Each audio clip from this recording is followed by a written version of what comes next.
al-ummu hiyal madrasatul ula. Kalau dia ngasih contoh yang terbaik, pasti kita itu akan menjadi seorang baik. Kalau ibunya soleha, mesti anak-anaknya soleh dengan soleha. Dulu pemikiran saya itu, untuk apa jadi seorang menghafal Al-Quran? Para asatidz sudah banyak. Tapi apa kata ayah saya? Kalau engkau kejar dunia, belum tentu dapat akhirat. Tapi kalau engkau kejar akhirat, uruslah akhirat ini, engkau akan dapat dunia.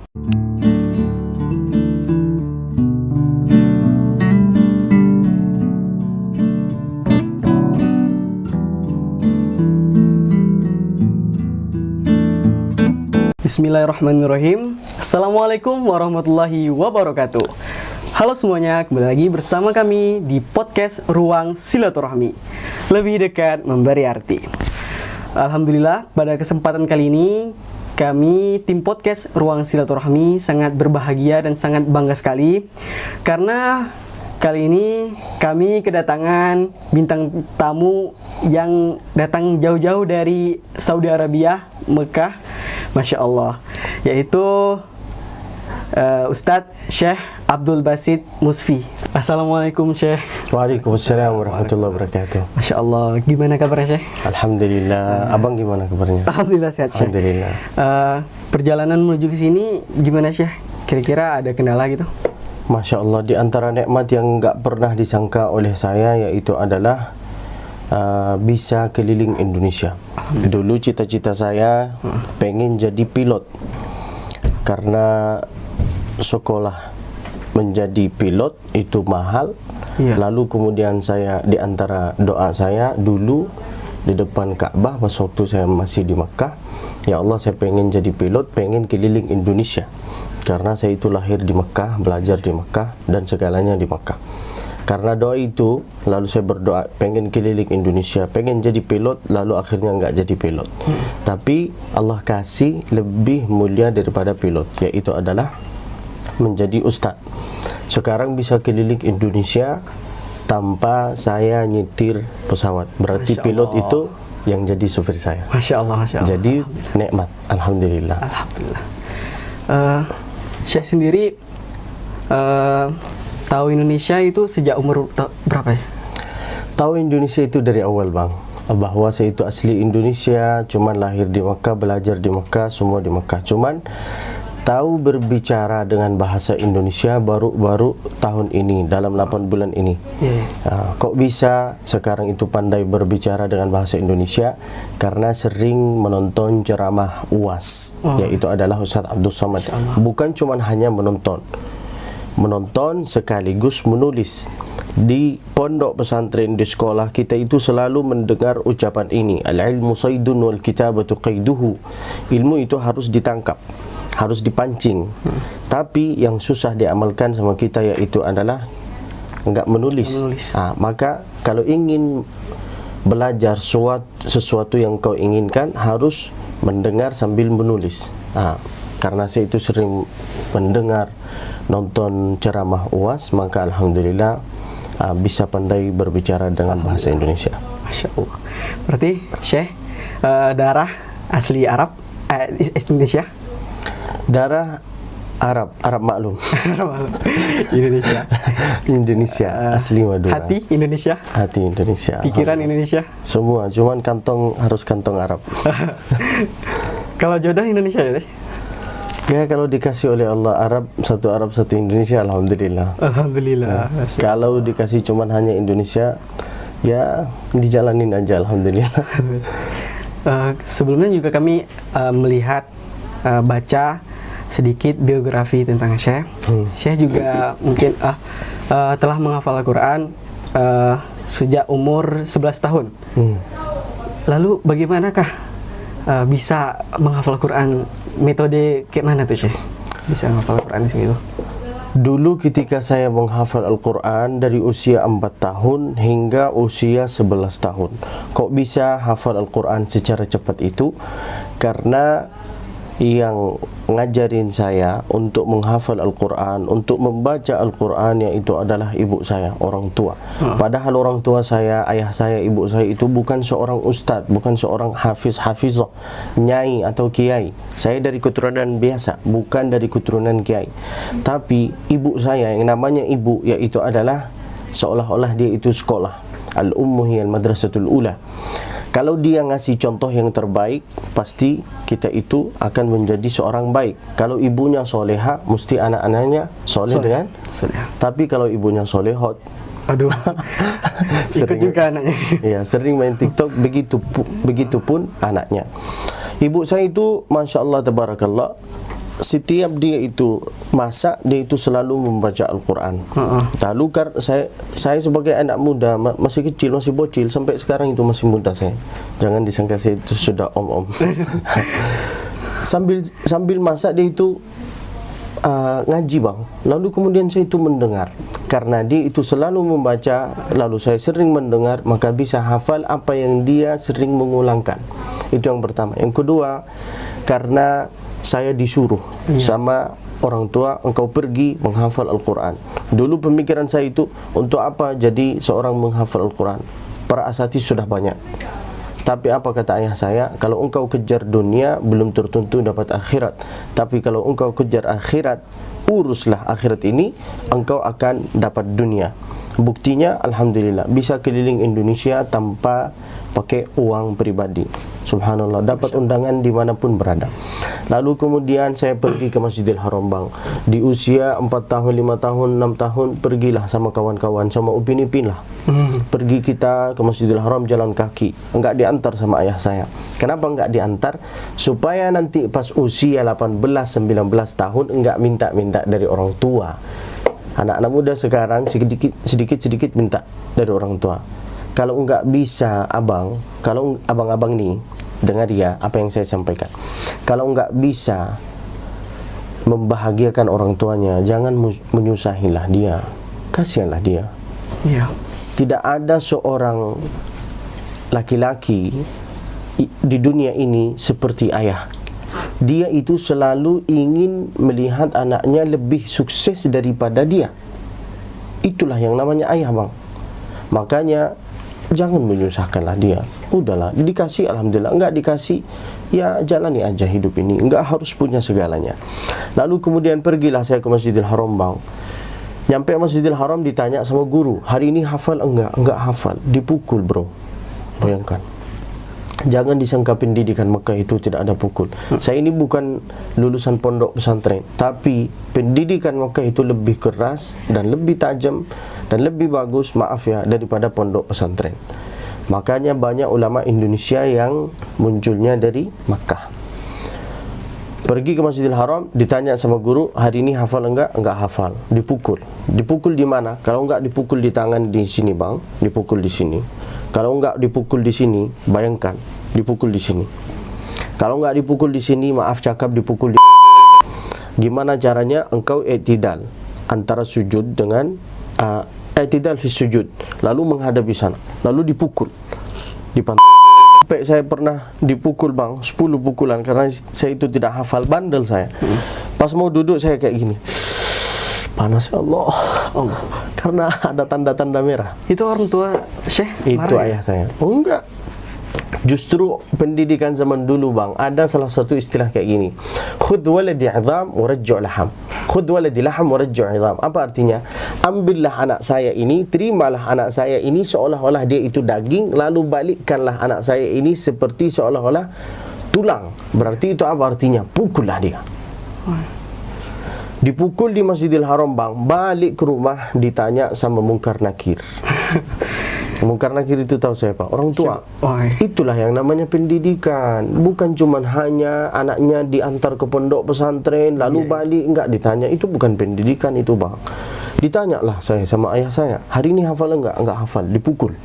Dipukul di Masjidil Haram. Balik ke rumah, dipukul. Ditanya sama Munkar, dipukul, yaitu adalah ayah saya. Ditanya sama ibu saya, Nakir, malaikat Nakir, Abdul Basit hari ini hafal enggak? Enggak. Oh, dicubitlah di sini.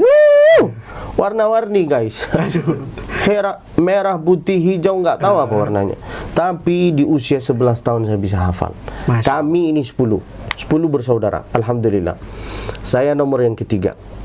Semua adik-adik saya itu sudah hafal Al-Quran. Padahal kami ini bukan dari keluarga kiai, masyayikh, pondok pesantren. No. Saya ceritakan ini supaya engkau ini sadar sedikit bahwa engkau ini bisa hafal Al-Quran.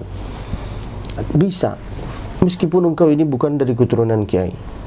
Jangan, oh ini harus dari keturunan kiai. No. Kami ini diagungkan, dimuliakan oleh Allah karena ilmu, bukan karena keturunan. Kalau kita itu selalu melihat keturunan nasab dari ini keturunan siapa, keturunan Nabi apa enggak mungkin. Maka Allah memuliakan kita dengan ilmu. Begitulah Bang. Berarti Syekh juga telah belajar di Arab itu sudah berapa tahun Syekh? Lahir di Mekah, belajar di Mekah sampai sekarang. Alhamdulillah masih di Mekah dan insya Allah meninggal di Mekah. Usia saya sekarang 26. Meskipun berewaan, jangan disangka saya sugar daddy. Saya sugar baby. Ya, Masya Allah.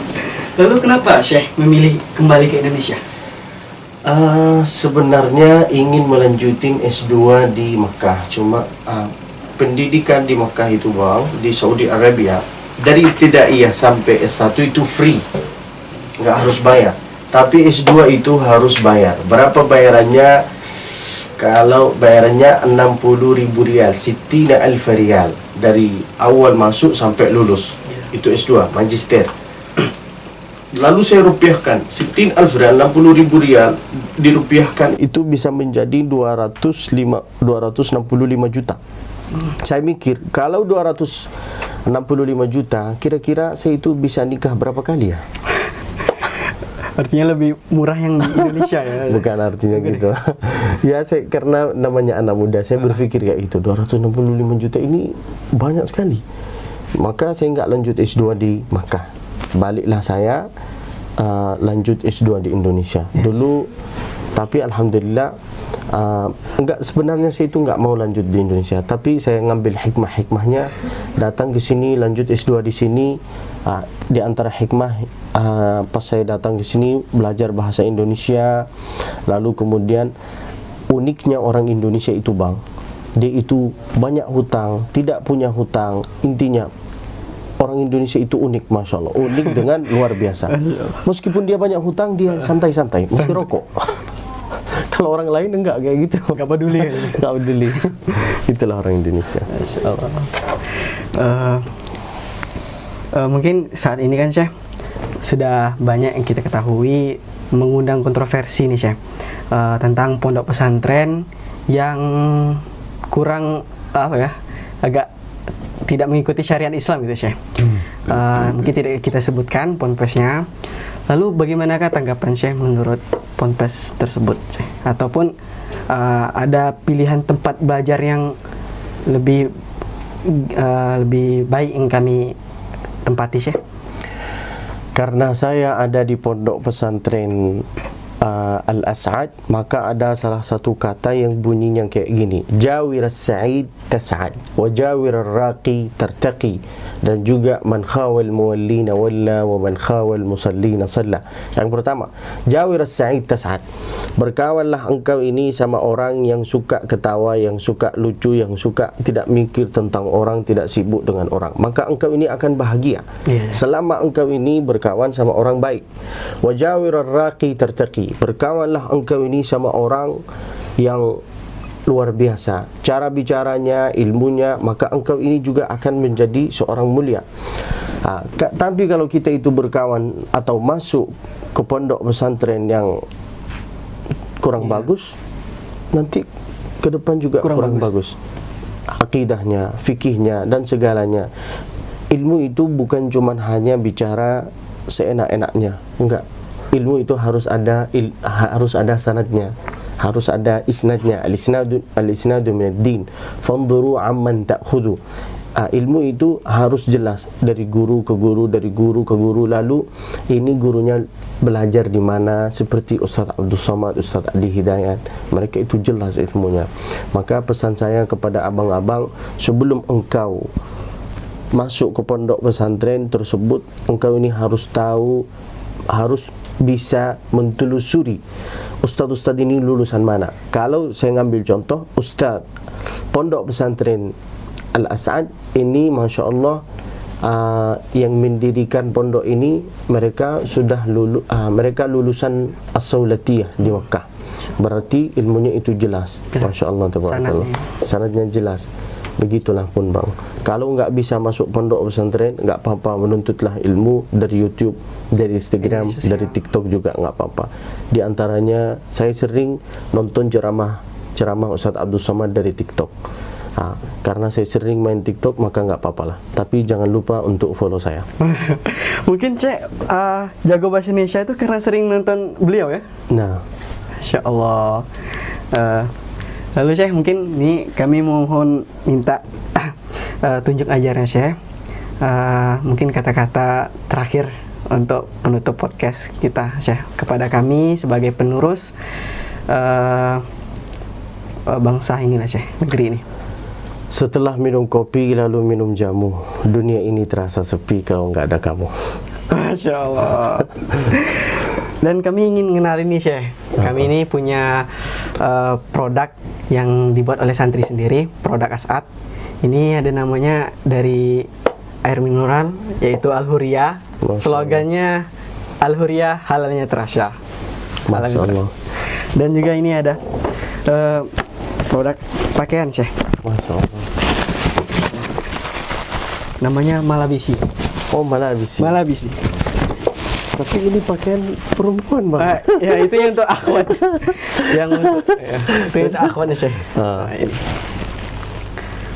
Nah, ini. Mohon doa Syekh untuk semoga kami bisa istiqomah. Masya Allah, tabarakallah. Untuk air Al-Huwairiyah, waja'alna minal ma'i kulla syai'in hayy. Kami kalau enggak makan selama 3 hari masih bisa hidup.